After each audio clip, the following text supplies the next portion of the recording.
Africa Nations Cup and opening matches in Group C, where later it'll be Nigeria against Tanzania.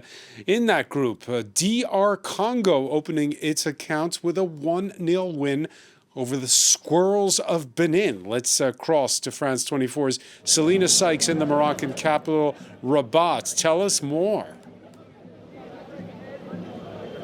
Well, Francois, as you said, a big 3 points for DR Congo as they beat Benin 1-0 here in Rabat. Just the one goal in the first half in the 17th minute when Theo Bongonda pounced like a leopard, because that is his team's nickname, pouncing on the opportunity to get on the end of a ball after some poor defending from Benin to send the ball home into the back of the net. In contrast, Congo are having a very solid defence, which is led by two Premier League players, Wan Bissaka, who plays his club football for West Ham, and Masu Aku, who plays for Sunderland.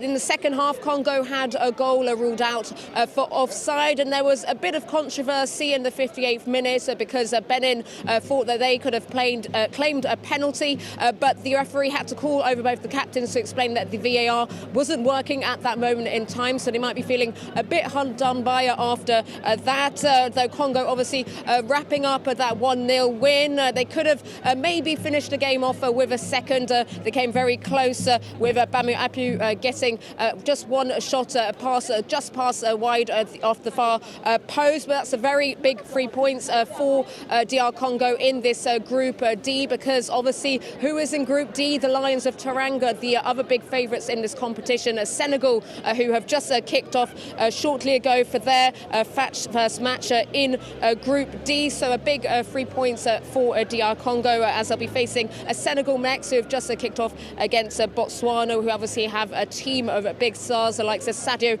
Mane, Nicholas Jackson and Ilimin Diaye. Just some of those star players are out in action for Senegal right now. Hey, just quickly, Selina, tell us how the Super Eagles of Nigeria are looking ahead of their opening match.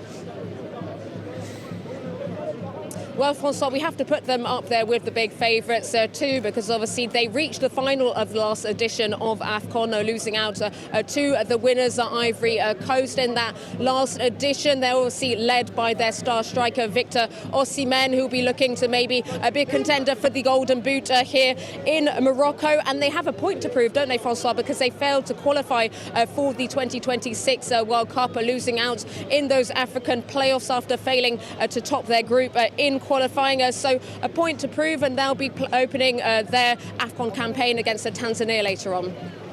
All right, Selina Sykes, many thanks for that live update. We'll be checking back with you through